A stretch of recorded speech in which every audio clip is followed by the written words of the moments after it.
மகா சிவராத்திரி அன்று எந்த ராசிக்காரர் எந்த பொருளை கொண்டு அபிஷேகம் செய்ய வேண்டும் உங்களுக்கு தெரியுமா? மகா சிவராத்திரி என்பது ஒவ்வொரு ஆண்டும் சிவபெருமானை கௌரவிக்கும் வகையில் கொண்டாடப்படும் ஒரு இந்து பண்டிகையாகும். இந்த நாள் சிவனின் திருமண நாளை குறிக்கிறது.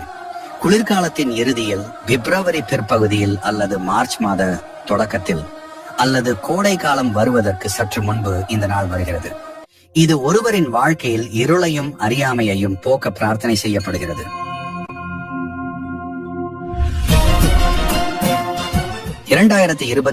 ஆண்டில் இந்த மங்களகரமான நிகழ்வு பிப்ரவரி 26 புதன்கிழமை கொண்டாடப்படும்.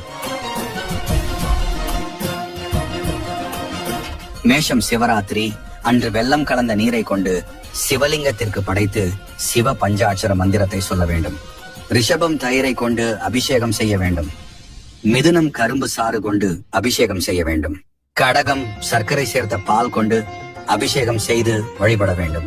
சிம்மம் சிவப்பு சந்தனம் கலந்த பாலால் அபிஷேகம் செய்ய வேண்டும். கன்னி வெறும் பால் கொண்டு அபிஷேகம் செய்ய வேண்டும். துலாம் பசு மாட்டு பால் கொண்டு அபிஷேகம் செய்து வில்வ பழத்தை படைத்து வழிபட வேண்டும்.